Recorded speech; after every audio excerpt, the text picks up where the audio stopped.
Hey everybody, Greg Pruitt here with Idaho Dispatch, and I'm joined today by Ada County Clerk Phil McGrane. How are you today? Good. Thanks for Yeah, having me, Greg. I appreciate yeah, it. no problem. Thanks for coming on and doing an interview. So before we get to what office you're running for, Okay. can you give people, I guess, a little bit of your background on who you are and how you ended up, as Ada County Clerk and family life, all that kind of stuff? Sure. Yeah, happy to. And I think you and I have, seen each other along the way now for quite some time. I'm a fourth generation Idahoan. I was born in Pocatello, moved and was raised here in Boise. Spent a lot of time. My folks are from Idaho Falls, and so just deep Idaho roots in terms of my background. And it's, I traveled out, left the state for a period of time for school and stuff, but just like so many others, have gravitated back to the state because it's such an amazing place to live with. I think between just the communities that we have, as well as being able to recreate in the mountains and everything else, I think Idaho is truly amazing. And so it's one of the reasons I put all my passion and my work towards the state. My background in terms of my professional background really is in elections. It's why I'm running for what I'm running for is surely by coincidence, but right out of college, I fell into a job where I was counting ballots, recruiting poll workers, finding polling locations, and working in the Ada County Clerk's office. It was at a transition period in the country in terms of elections and how it operates. I was a new position helping implement the Help America Vote Act, which was the reaction to the 2000 election. So go back in time quite a ways to implement that. And so got some hands-on experience over time. My wife started her nursing career here at the same time. And then kind of grew up and had a lot of opportunities along the way. In that process, I went to law school for 3 years, the University of Denver, got my law degree, and was quickly recruited to come back here to Boise. Interestingly, my background really has been in elections. When I was in law school, I served as a law clerk to the U.S. Election Assistance Commission in D.C., and it all kind of fed into the 8 years that I served as chief deputy to the clerk's office. So Chris Rich was the Ada County clerk at that point in time. Chris and I worked really well together. It's where we really got to see the community grow. I mean, you know this, the place has been explosive in terms of our growth and the adaptation and just all of the intricacies related to our elections and other things along the way. I'm in that process. In addition to my law degree, I went to Boise State and got my master's in public administration. All things that I think have helped me in terms of figuring out how to govern. And I think, one of the things that's really interesting about the office and the role that I'm in now as a county clerk is I like to describe us as the wheels and the cogs of county government. We're the ones operating behind the scenes, trying to make sure everything happens. We're the doers who, it doesn't matter if you're here in the Capitol building, there's always somebody clerking the process, right? And they're kind of going unnoticed. And I think that's when we do our very best work, is when we go unnoticed, right? If you're going into court, you shouldn't be thinking of the clerk who's making it happen. You're focused on the case and the judge. I think the same thing goes most people when they show up to vote, right? You don't think about it. You're thinking about who you're voting for, the races, not how did the voting booth get there, how did people get trained, all that other stuff. And I really have a passion for that. I'm really proud of the work that we do in the clerk's office. Our mission statement since I was elected has been to serve our community in a way that builds trust in government.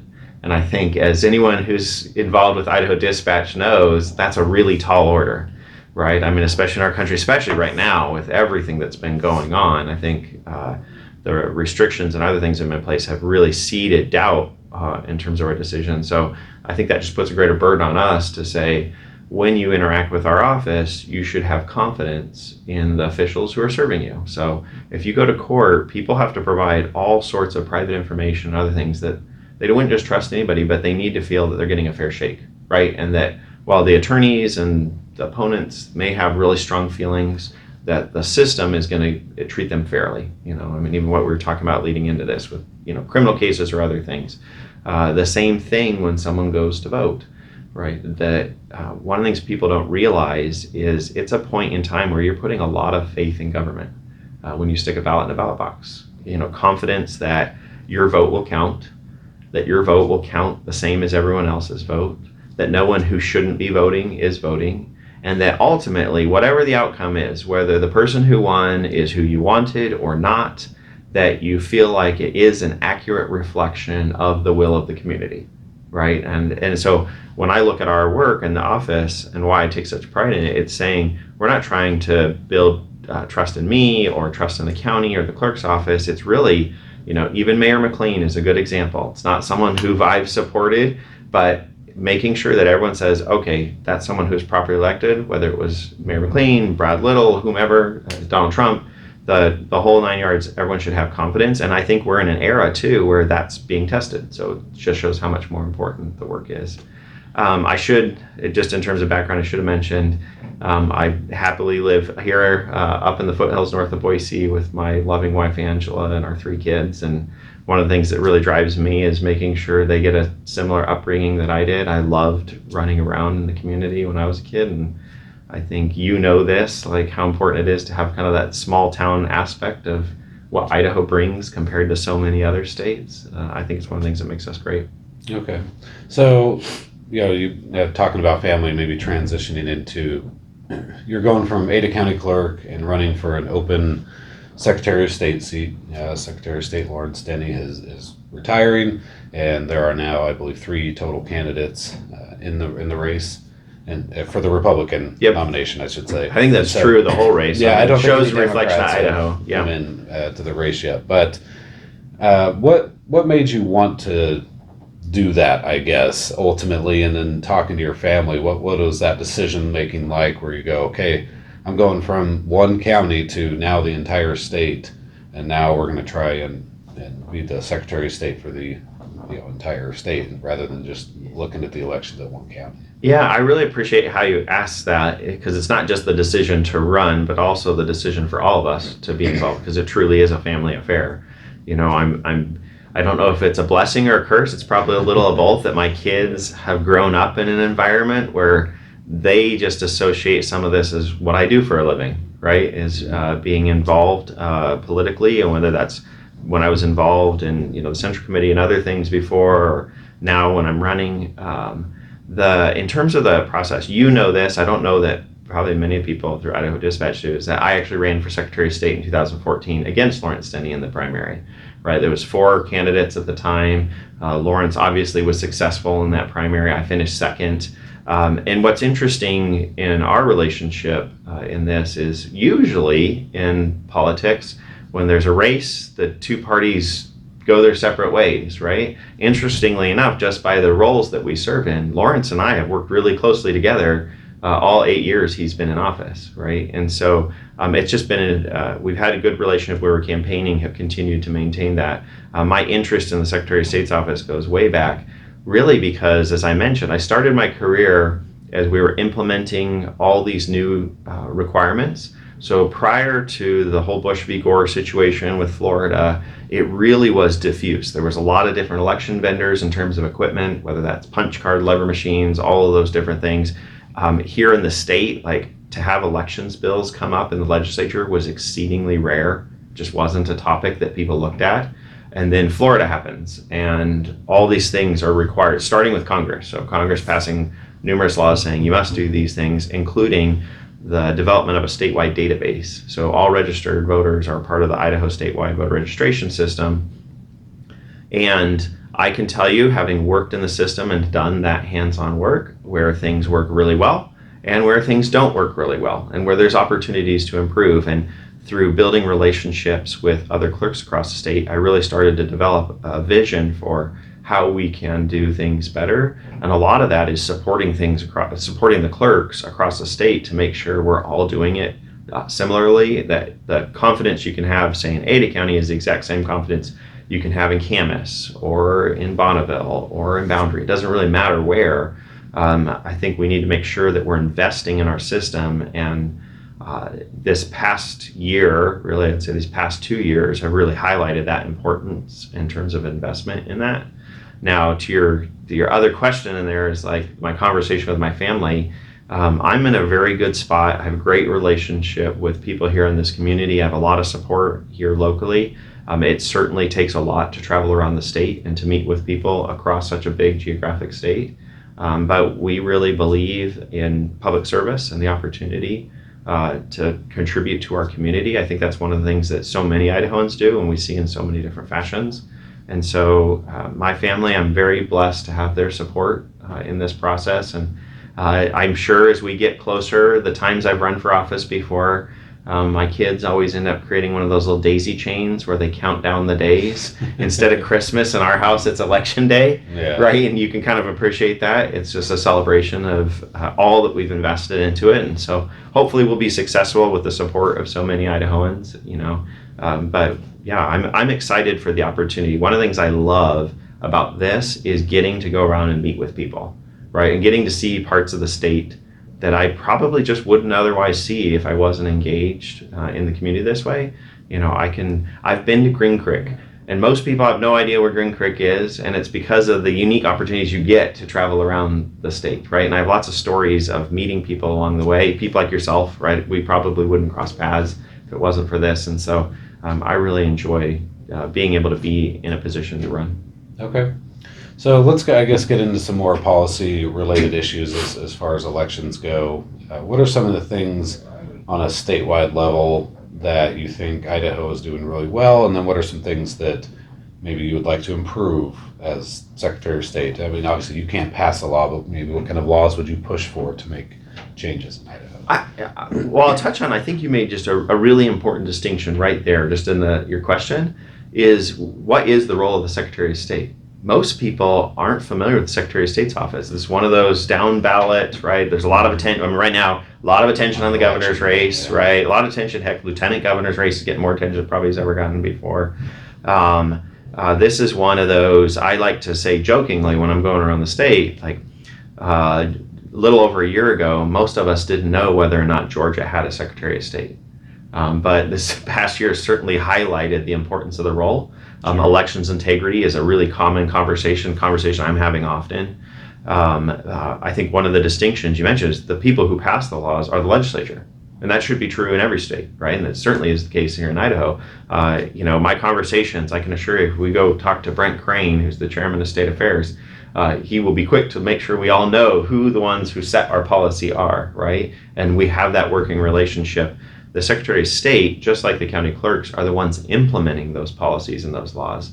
And one of the things I think I really bring to the role is having that boots on the ground, having been in the trenches, been in the field, having experienced when things go really well, and having experienced when things don't go well, and having to triage and adjust. You and I know this, like, we can have a vision for how something is going to go. I mean, we were talking about it with the camera set up beforehand, and then some things just don't always go the way as they were planned, right? And so how do you adapt and adjust? And when you think of elections, what people don't think of is the giant logistics operation that goes on behind the scenes. I like to describe Ada County elections as the largest event planning operation in the state of Idaho. We're just inviting 300,000 of our closest friends. And all the logistics, just like if you're throwing a backyard barbecue, come into play, making sure there's parking, making sure the supplies are there, the people you need to staff it are there, and all of that. And so, what my experience has been, and I think we see this nationally after the 2020 election, is that the people behind it really make a difference. When you think of our election laws, the ultimate enforcers of our election laws, people, natural instinct is to look to the Secretary of State and say, all right, you're the chief election official, right? And you're going to handle that. Or the county clerk, chief election official in the county. But ultimately, the people really enforcing our laws are the poll workers. They're the people in the field. Like if we're talking about voter ID as a perfect example, I'm not the one checking everyone's voter ID. It's the poll workers we train and prepare to do that. And so I think one of our strengths is we have a tight community in the state that works together and is very supportive of one another. I think more so than you would see across the country. But also in terms of resources and support, county clerks across the state are wearing numerous hats. They're overseeing the courts. They're overseeing the county budget. They're overseeing commissioners' offices, indigent services, a myriad of things, and then also elections. I mean, what surprises people who interact with me, I'm often associated with elections because that's my passion, but it's actually one of the smallest divisions in my office right now, right? It's just the most high profile and most public. And making sure that we're providing support through all those counties. And the Secretary of State really serves as that hub And so the systems that people use, including the clerks, so the voter registration system, if you're voting in Idaho Falls or you're voting in Lewiston, you're voting in the same system. They're communicating in real time. And that's one of the ways we protect our system from voter fraud and other things. And so I've seen both the relationships, how that works, and I've seen where, all right, we can really invest in this to make sure there's education and training.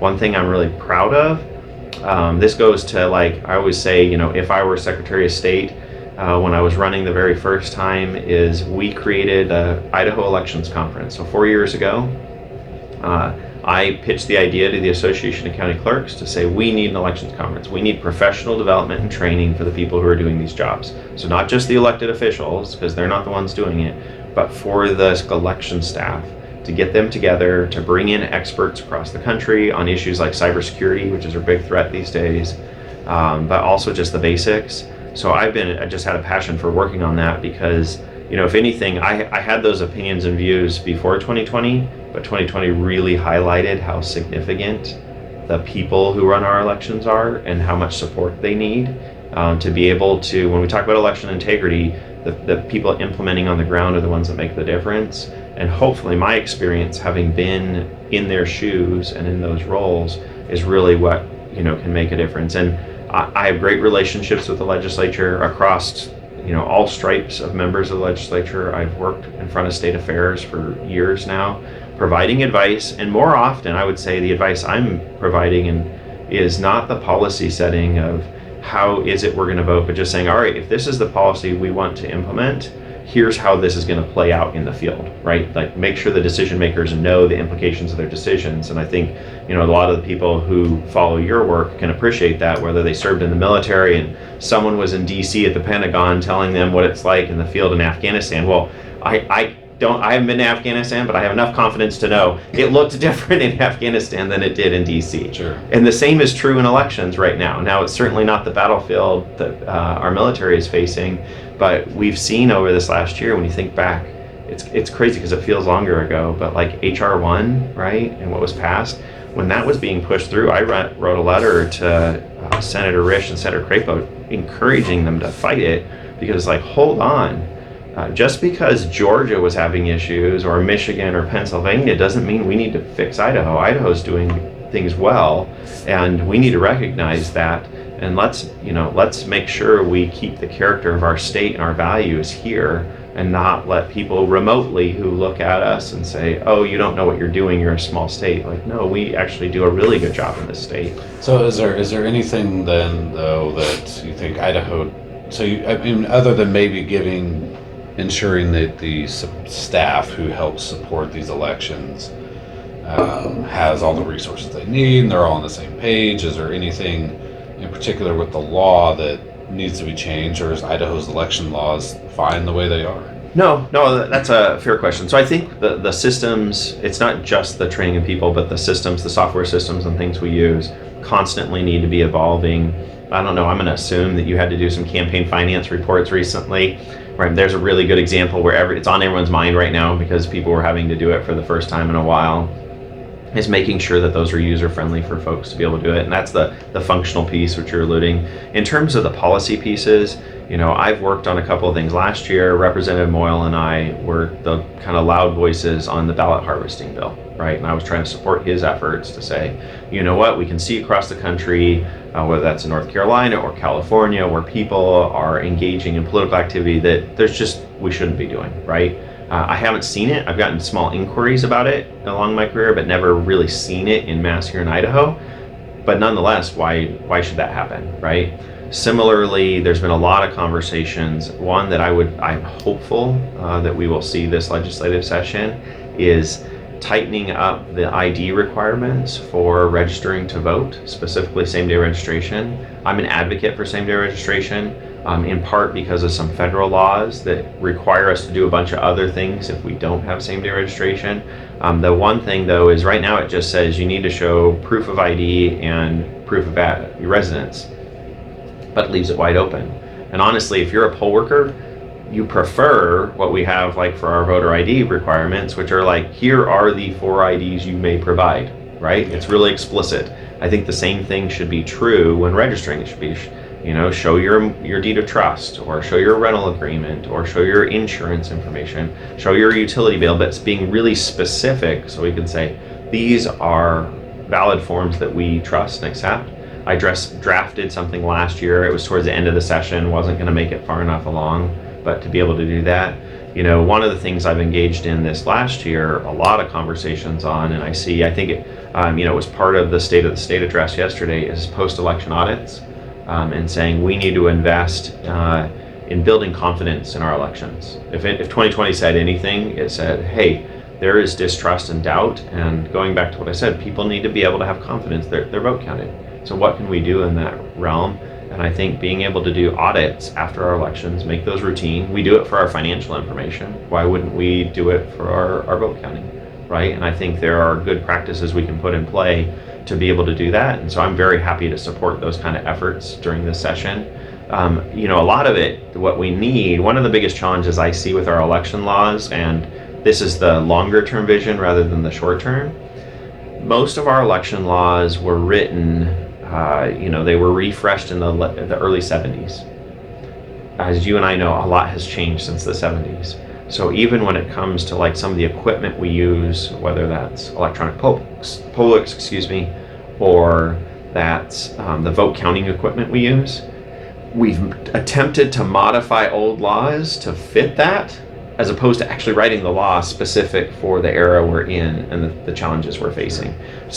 Cybersecurity threats from China or Russia were not in consideration in the 70s, right? And now we need to upgrade and make sure like we're thoughtful about what we're doing in terms of some of our policy setting and keeping up with this evolving environment, especially as new technology comes into play. Okay. I want to go back a little bit. You mentioned something about the confidence in the election, and that has been just a wide and very debated topic across the country, and even here in Idaho, where I don't think anyone felt that any of the particular races were wrought with fraud or anything like that. But one of the things that I guess I was monitoring on social media and just talking to people in person and emails that would come in was about voting machines. And people just seem to have, a lot of people, not necessarily everybody, but there's a large chunk of people who are like, look, we need to go back to just paper ballots, get rid of all of these machines, and they'll send me videos of somebody, not necessarily here in Idaho, but in another state, like a touchscreen thing, touching, and it keeps getting the wrong name, or they select the right name, but then it says you voted for all these people and it's the wrong name, and they worry about them getting connected to the internet and having hacked, and all of these concerns with machines. And a lot of people just want to go back to paper ballots and hand counting everything and stuff. And so what are your thoughts on that and the machines themselves? I like how you framed it. It is one of the hottest conversations and topics, and wide-ranging opinions on it. Mm-hmm. A couple of things that you mentioned, it's important to know in Idaho, we have always had a physical paper ballot. Right now, it may be counted by automated equipment in terms of it, but there is the official record is the marked ballot. So the whole videos, touchscreens, that's other states. That hasn't happened here because we've never implemented a system here that doesn't have a paper ballot as the product. Now, in terms of questions, same thing. We've never been connected to the internet. That's just been a policy. I think one of the common questions I get when I'm going around is, when are we going to vote online, right? And honestly, not in my lifetime. Right, there's just no way. If Target, Equifax, Home Depot, all these places can't invest enough in cybersecurity to protect themselves, how is little old, Ada County, let alone Camas County, going to be able to fight those kind of threats? The easiest solution is to cut the cord and just make sure that our systems don't have the ability to connect to the internet, let alone ever be connected to the internet. And so that's one of those things. I just want to reassure people in terms of where we sit as a policy stance. We've taken that stand for a long time. That's not a new part of the conversation, and I think that shows that's one of the benefits here, and we can see how that played out over the last year. There is probably more concern about elections elsewhere than there is here. Not to say there aren't concerns here as well. I think you touched on the other part, though, is one of the we have these tensions that exist in the election space. One of them is wanting quick results. People will say, oh no, we take the time to do it accurately, don't rush. But yet we saw everyone wanted immediate results in the Sure. 2020 election, right? Like we can say it, but then how we actually feel when we see it playing out. I think we made a really wise decision as a state in terms of how we processed the absentee ballots during the 2020 election. That was part of the special session, was to allow us the time to do it methodically in advance without actually tabulating or knowing any results, but to get that work done so that people can have confidence, because it's clear that timeliness is a confidence factor, right? But it's not the only one. When you have 300,000 ballots, in our case, we had 262,000 ballots in Ada County to count. That volume is just huge, right? So we need to be able to figure out, I always think it feels like a small miracle that we can count that many sheets of paper. To put it into perspective, if anyone here hasn't seen how many ballots that is, it's 11 pallets stacked about this high of pieces of paper. It's just a ton of information. We're not counting the sheets of paper. We're actually counting the little squares on all those pieces of paper to get them accurate. I think the main point, though, that I want to make, I'll share a story, is every system of voting has risks, whether that's the automated equipment and making sure it's reading correctly, which is why we put in logic and accuracy tests, why we need to do audits to make sure it was reading it properly, right? And a vote for Donald Trump went to Donald Trump, and a vote for Joe Biden went to Joe Biden, so on and so forth. I think, in 2020, we ran our system through the ringer with some of the recounts we've had to do, right? I mean, we just did a recount in the city elections, and we had a perfect match. And we let the candidate, we did a hand count of ballots the candidate randomly picked out, and ran them against machines to make sure that candidate could have confidence. Yes, those votes are being read correctly. The story I want to share, though, is like hand counting, which we do in parts of the state, some of the smaller parts. It has risks too. Every system has risks. We just have to mitigate those risks. So if anyone ever got to watch a hand counting process, it really actually will impress you in terms of, we always have 4 people, 2 people looking at every ballot, 2 people making tally marks. It's a really thoughtful system. If you and I were to sit and look at it, we would agree, like, oh, absolutely, that's the gold standard, right? The challenge becomes the scaling of it.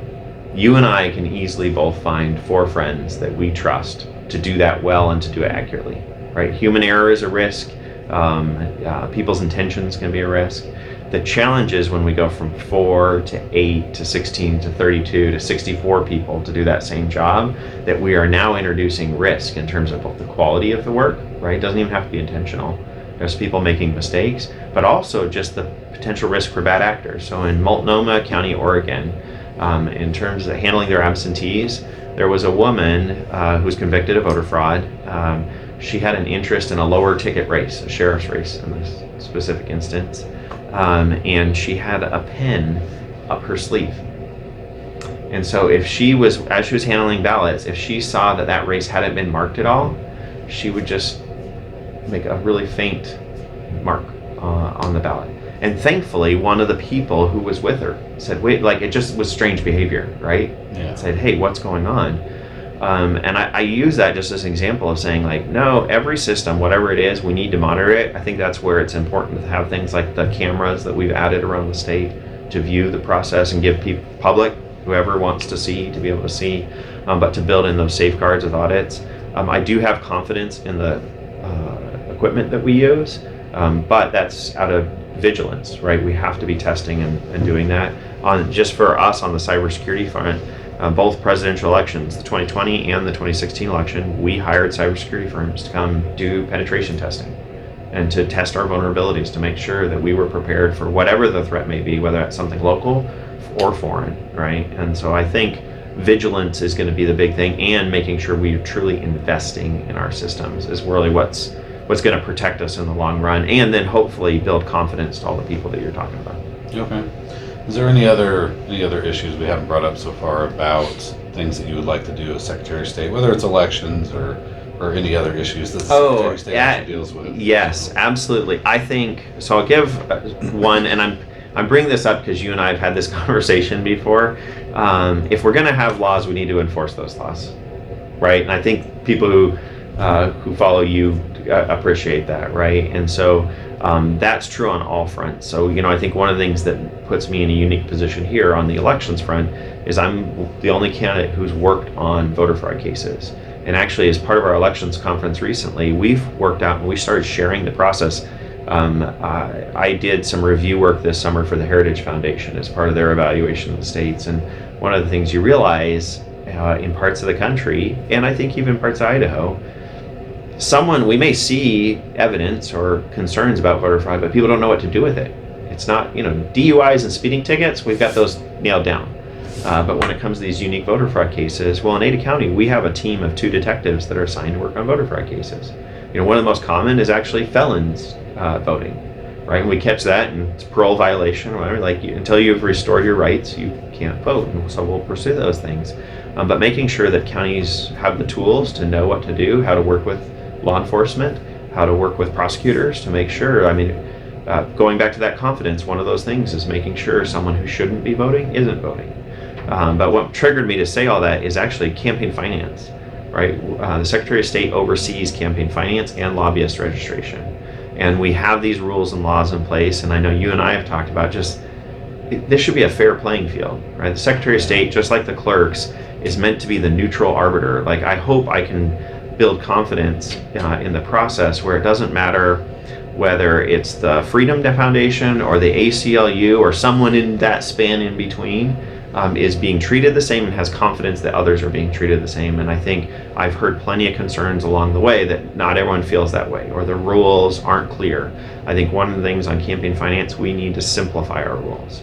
One of the reasons gets in the way is the rules are confusing, and so people use misunderstanding as a reason for not complying with the laws, right? So make them simple enough. If we want sunshine, make it easy for people to comply.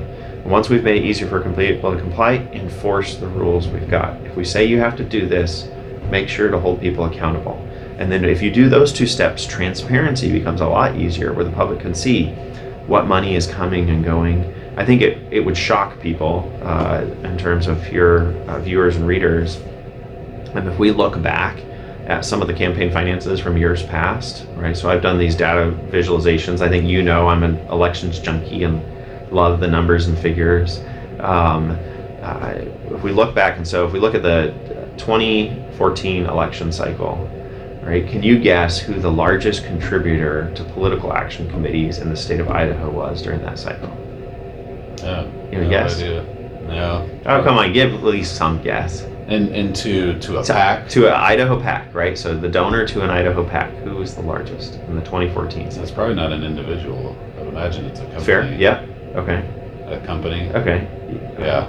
So the normal things I hear. Simplot or something like that, maybe. Good guess, right? That's very reasonable guess. And so I'll hear Frank Vandersloot, right? Or you think Simplot or something, Melaleuca, something like that. Those are the common ones. It was the Democratic Party of the state of Georgia was the #1 donor. Of the top 5, only 1 is from Idaho in terms of #1 donors to PACs in the state of Idaho. What's crazy about that information, it was all publicly reported. So it's not even people talk about dark money. I think you and I have this conversation. This isn't even people trying to sneak behind. They reported it. It was just so buried in all the other information that no one saw it. And we've seen that each cycle. 2016, same thing. 2018, same thing. You have, states that have money giving to money here. Jonathan Soros has given money, and it's publicly reported in the state of Idaho. People should know that, right? I don't care whether it's Phil McGrane gave money to somebody or Jonathan Soros or anybody else. It should be public, right? And people making informed decisions when they vote should have this information. And so I think we can do a lot more to make our system more robust on that front. And the same thing goes with lobbying, right? We're just talking the campaign finance. If we get into lobbying, it's not that I have any concern or distrust of the people who are wandering the halls. It's saying no, if you're influencing, that's right. We're not trying to stop it.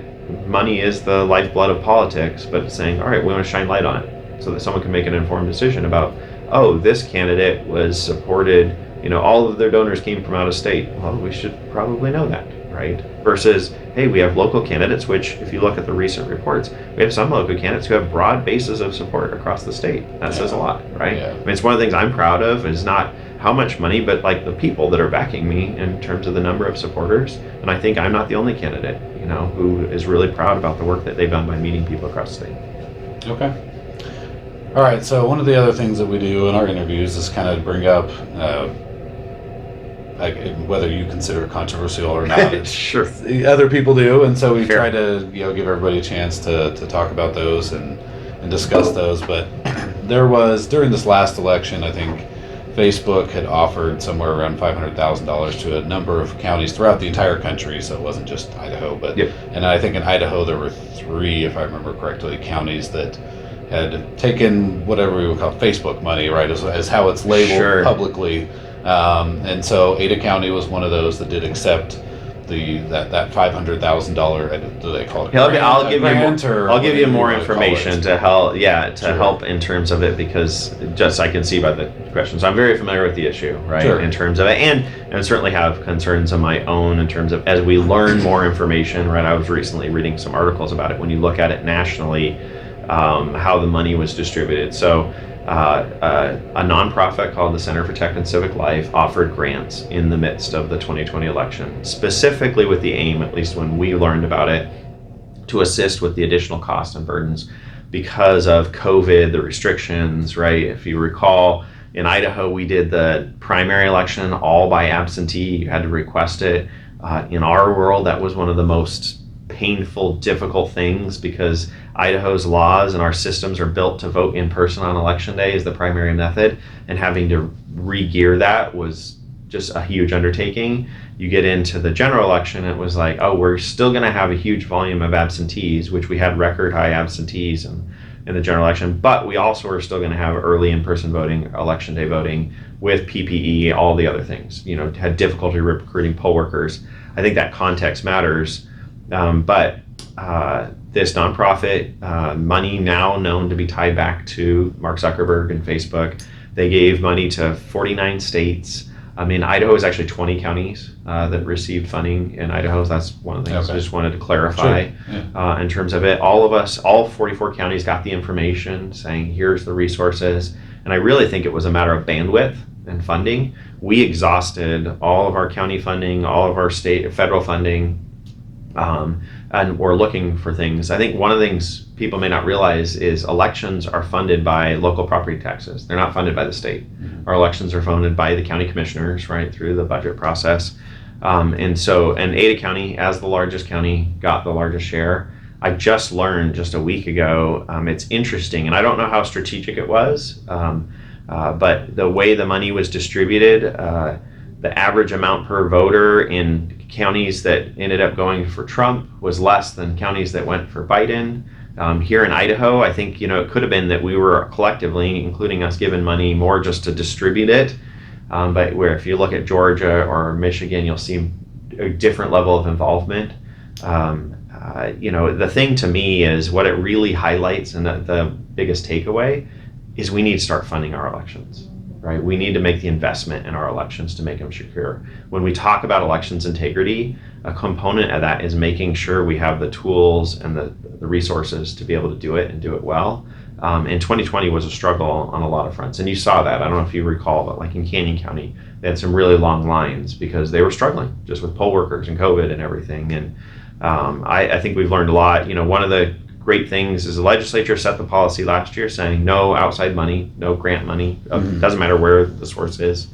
That's the first step. The second step is let's make sure we fund it. And as Secretary of State, that's one of the big things I'll be advocating for is let's fund our elections. Because so was that money, so you said it came from a nonprofit. The money was, I would say, funneled. It's such a negative word to it all the times, but the money came from Facebook, went to a nonprofit, and then the nonprofit reached out across the country. Was that when the nonprofit reached out, were you kind of like, what is this? Yeah. Or, where is this money? Did you ask them where the money was coming from? Or did we just like, hey, you know what? We went online, checked out their website. It seemed legit, More than that, that's a fair question. So actually, I think we did approach it like, hey, with a degree of suspicion, right? Just saying this is unusual. You see grants and other things in other fields, but election, government does use a lot of grants. I oversee the grants for the county in terms of a lot of the public defense, a bunch of things. But this is an unusual space, right, in terms of it. And so we proceed with caution. So we actually had two lawyers in the prosecutor's office assigned to review all the information with us to make sure, number one, that there weren't, are we agreeing to something we don't know that we're agreeing to? Attached that that was our concern. I think that's the biggest concern I keep hearing from people is like, I had a constituent reach out and say, well, did they tell you you had to use any workers or other things? It was truly no. It had to be nonpartisan, whatever we did, which is what we do anyways, right? Beyond that, and I've shared publicly a lot, we've added to our website to say if someone wants to see the actual grant award, here's what it is. One of our attorneys commented that it was one of the simplest grants because it had the least involvement. Other than we had to report, here's what we did, which we've done. We did have public hearings related to it in terms of just part of the county's normal business meetings, right, to take it up and posted it. And so I think that's one of the things that's a misunderstanding is our funding happens at the county level, right? And so all of these happen independently of the county. But I know I'm not the only county that had lawyers look at it to say, do we know what we're doing? But I will say the circumstances were tough. The 2020 election was a really tough election to pull off. It's why there was a special legislative session. Most people don't realize it, but we're very supportive of what Governor Little did to call the session and the legislature. I mean, it was unanimous across the legislature to pass some of the changes. And it really, if people look, so if you think of Pennsylvania, right? Pennsylvania's legislature had the opportunity to pass some very similar adjustments that Idaho did, and they chose not to. And we all watched what that looked like, on Fox News, CNN, and everywhere else. Here, we were proactive. And so this all comes at a time in terms of there's the policy proactive parts with the legislature, but then there's also the funding. One of the greatest uses, and I don't know that I even appreciated it then as I do now, was in the special session, a requirement was passed to add cameras. If you were going to start handling ballots in advance, you needed to be able to live stream, right? And people need to be able to watch you. Talk about confidence building, right? We have 13 cameras. If someone goes to adacounty-elections.com right now, they can see our people working in the warehouse. That's an important upgrade to the system. It was interesting, the requirement was passed, but no funding came with it. And there's a good example of we really need to start investing in it. And I'm hopeful. I think the conversations we're having as a state is, you can see even in the proposed budget this year, it's saying, all right, let's start putting our money where our mouth is. If we say election integrity matters, we need to invest in election integrity. Yeah. Okay. So and I guess you're bringing up, the toughness of the election in Idaho, just because we went from in person to all of a sudden all ballot or all mail-in ballots and stuff, and then back, and then maybe that that grant that's sitting there in front of you, you're like, Merry Christmas, or I wouldn't say something Merry along Christmas. those lines, but it's like, oh, that's helpful.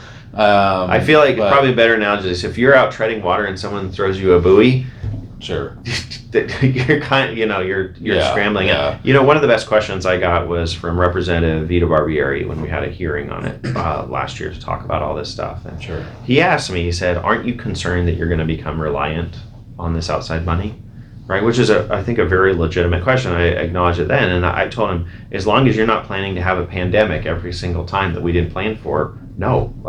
We're in way better shape today than we were in the midst of that. I think as a state, as businesses, we were all adapting at that time, and I think it's easy for us to look back now.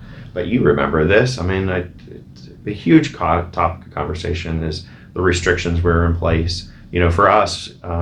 I remember standing out at the park across the street with Chairman Luna and Chairman Van Beek from the Democratic Party saying, hey, we need poll workers, asking party members to step up and serve because finding enough public servants was a hard thing. And the number one thing the money was used in the state was paying poll workers, just increasing the wages so we could get people out to make sure in-person voting could occur.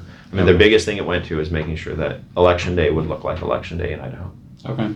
I guess my final question on that, and then we'll go into where you can do your pitch and all that stuff. But so what was what process, and you don't have to go into a ton of details, but what process was there to accept that money? And then was that something that you had to report? I would imagine you had to report that to the SOS office as some sort of contribution. I don't know which category that would fall under.